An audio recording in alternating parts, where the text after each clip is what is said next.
Hi guys, my name's Andy Crowley. Thank you for joining me for day one of this 10-day guitar challenge where we're going to play guitar for 10 minutes a day for 10 days. This day one is my absolute beginner's first lesson. So if you were taking a one-to-one private lesson with me and you'd never even held a guitar before, or you'd tried a few bits in the past but it was a long time ago, then this is the guitar lesson that I would be showing you. In this lesson I'm going to show you how to play the easiest two chords on guitar and then get you playing your first song by the end of this video in under 10 minutes. So if you've never even played a song before, this is the ideal place to start, and let's get you straight in for a close-up and learn how to play these two easy chords. So the first chord we're going to be learning is the E major chord, also known as an E chord, and this is where we need to place our fingers to be able to play it.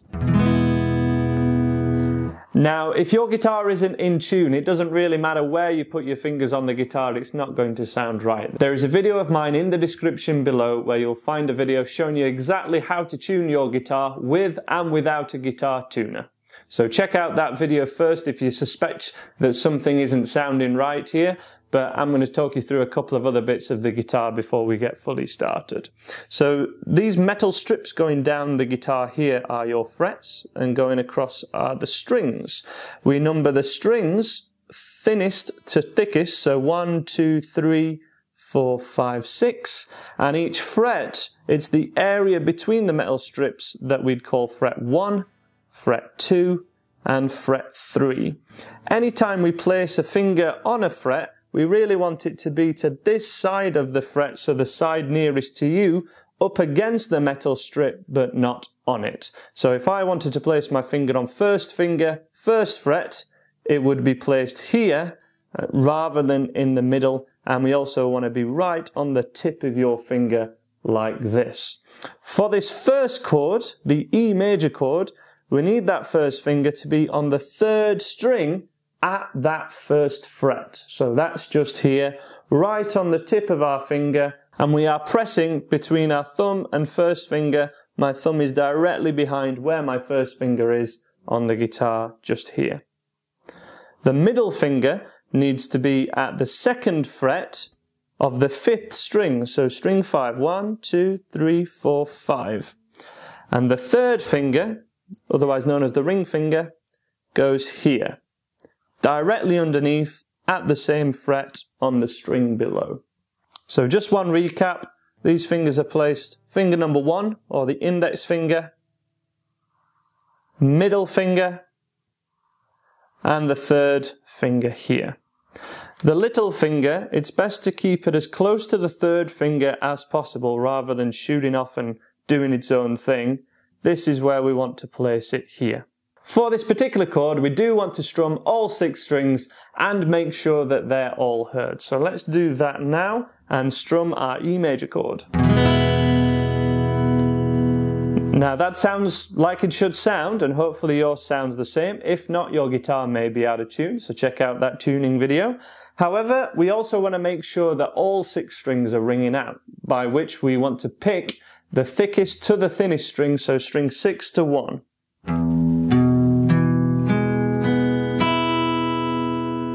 And if they all sound like that, then we're doing it correctly.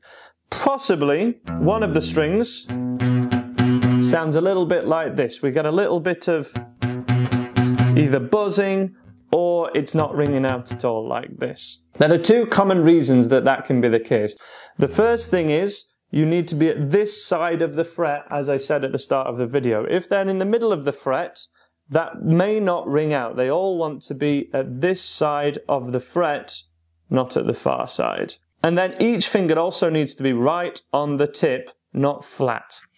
Now this is common because whenever we hold things, say if I was just holding this guitar neck to pick it up, we'd grip it like this. But this is not how we press down notes on a stringed instrument. We need to be right on the tips of our fingers and make sure that this joint in our fingers is bent and kind of curled over so that each tip of the finger is at 90 degrees to the fret. And when those 2 things are the case, when we're at this side of the fret and on the tips of our fingers, it's just a case of getting that right amount of pressure down but with the right finger placement, it may be a little bit less than you think. Now, even I, at this point, have some lines on the end of my fingers. This is normal. We do have to press down, you know, a decent amount to get the note ringing out, but try not to press down any more than you need to. Try and find that sweet spot. The second chord we're going to cover in this video is the A major chord. And with this chord, we can play any one of 10 songs. As I say, there'll be a song at the end of this particular video, but there are a number of songs, 10 songs, that are played only using these two chords on my website, and the link to that is also in the description. So to play the A major chord, it's best to start off on the E major chord that we already know. Now we need to keep this first finger down but lift the other two away. And this is really important. This is going to be our anchor finger, because when we're learning chords, the hard thing isn't necessarily playing one chord, it's the change between. So what we're going to do is keep this first finger down but slide it over to the second fret, and this time we want to be around in the middle of the fret, because we're going to place the middle finger above it at that same second fret and the third finger directly below it. And this is the A major chord. You may have seen this chord played like this. However, if this is the first time you've ever picked up a guitar before, it's going to be incredibly difficult to change between any chords, and these included. So we're making this as easy as possible by keeping contact with the fretboard at all times and using that first finger as an anchor point. So this is the A major chord that we're going for. Let's place this first finger at the third string, second fret, 1, 2. Middle finger goes directly above it, and third finger below it. And it's best to keep that first finger around in the middle of the fret this time, and this time only really, so that we can fit the other two in. And with this particular chord, we want to strum from string 5. And this is what the A major chord should sound like. To check that all those strings are ringing out, we want to pick again from the thickest to the thinnest, but we're going to start from string 5. There is more opportunity for strings not ringing out on this one, so again, try and get them as far towards you as possible and keep right on the tips. That is the best way to get them ringing out, but you may have to press on just a little bit harder on this chord to get those strings ringing out. One more time, strum, pick each string, and strum. So to change between those chords, we need to keep that first finger down at all times and change between them. So if we go back to the E major chord now, and just give it one single strum of all 6 strings, we keep the first finger down, slide to the second fret, middle finger above, third finger below, and strum. And then to change back, the first finger stays down, slide it back to that first fret, middle finger above, third finger below, and strum. Again, so we're on that first chord that we looked at now, the E chord. So we keep the first finger down, we slide it to the second fret for the second chord that we looked at, middle finger above, third finger below, and strum. Try and strum from the 5th string, so missing out the thickest string. But if you do accidentally catch that thickest string, it's okay for now. We're just learning. First finger stays down, we move back to the 1st fret for our first chord, which is the E major, and strum, and that's our E major. Now you may wish to pause the video here so that you can have a little bit longer practice between those two chords, changing between the E and the A chord. Remember to keep your first finger down at all times. And the first chord we looked at has your first finger on the 1st fret. And then chord number 2, the A chord, first finger 2nd fret, middle finger above, third finger below, and strum. And you're wanting your fingers to take around a second to go to each chord to move on to the second part, which is basically going straight for our first song, which is a song called For What It's Worth by Buffalo Springfield.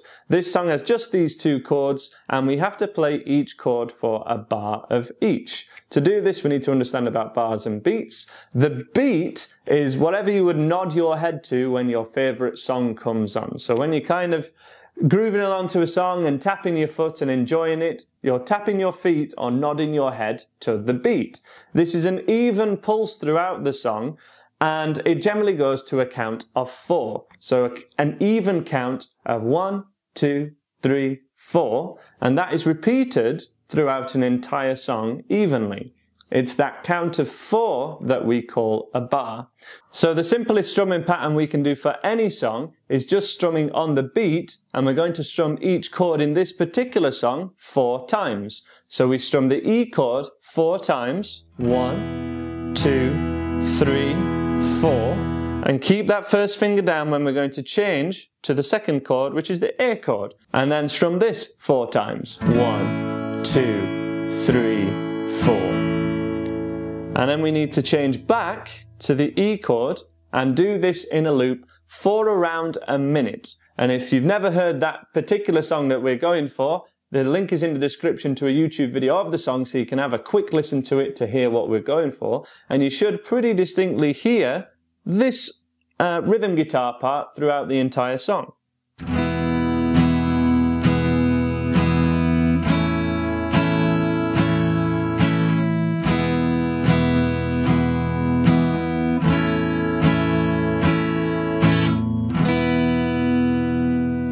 Now, keeping the strumming hand going while changing chord is undoubtedly the trickiest part of learning songs on guitar.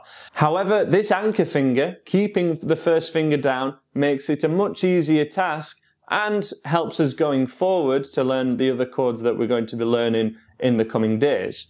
So drilling this change is so important rather than learning more chords. So many beginners get a book full of 10 chords or 100 chords and try and learn them, but it's mastering the change between them that's going to get you the end goal of being able to play real songs as soon as possible. And hopefully this will be one that you can play just in a few minutes now by following me. So let's start with the E major chord, the first chord we covered in this video, and we're going to strum this 4 times. And soon as we've done that, as soon as we strum that 4th strum, we want to change immediately to the A chord as swiftly as possible. Now, if this takes a few attempts, and that is totally fine because this is the end goal of this first video, of this day 1 of this 10-day guitar course. So if it's a little struggle at first, that's understandable because it might be the first thing that you've ever done. Go easy on yourself. Allow this trickiest part of this, the chord changes, to bed in and for you to get used to them before you put too much pressure on yourself. So let's play along together really slowly now, and let's have a go at playing our first song, For What It's Worth by Buffalo Springfield. So we get ready on our E chord, we press down, and we begin strumming in 2, 3, 4. 1, 2, 3, 4, then change to the A chord and begin strumming again. 1, 2, 3, back to the E, changing back, and 1, 2, 3, 4. First finger stays down, we change to the A. 1, 2, 3, 4. And pause there. So now's the time to take stock with how you're doing. If you need to pause the video just briefly one time again to just do some individual changes, which will drill that change a little more often to help you get used to it more. Maybe take a quick break to rest your fingers a little bit because you might have big lines and they might be quite sore. That's understandable and totally normal in the beginning. And when you feel up to it, play this video from this point one more time. And this time, we're going to try and get those spaces between the chord changes as quick as possible. And the goal is just to keep our right hand strumming evenly. No matter what chord we're playing, or whether there's a change or not, we're just going to try and keep this chord hand strumming, okay? So from the E chord, play along with me one last time in 1, 2, 3, 4. E, 2, 3, then to A, 2, 3, 4, E, 2, 3, 4, and A, 2, 3, 4, E, 2, 3, 4, A, 2, 3. One last time from the E, 2, 3, 4, and A, 2, 3, finish on E, E. And that's how to play our first song, and that is the end of day 1 of this 10-day guitar challenge. So thank you very much for making it this far. Your homework now is to practice these 2 chords, the E major and the A major, the changes between them, and then try and play them for 4 strums of the E chord and the 4 strums for the A chord. And we want to keep that chord sequence going for around a minute, and in total that should be around 10 minutes worth of practice. So if you do that straight away after watching this video, you'll be in the perfect position to join me for day 2 tomorrow, where we'll learn a new guitar chord and a new song, and this time the song will have a very easy lead guitar part, which is a bit more of a melody, so we won't just be focusing on chords in this course, we'll also focus on some single string playing as well. It's going to be really cool, it's going to sound just like the song and be really, really recognizable, something great to show your friends, and I hope you will join me there. Thank you very much for watching, guys. Please subscribe if you enjoy this course, and I'm sure I'll see you again in one of my videos. Take care of yourselves and bye for now.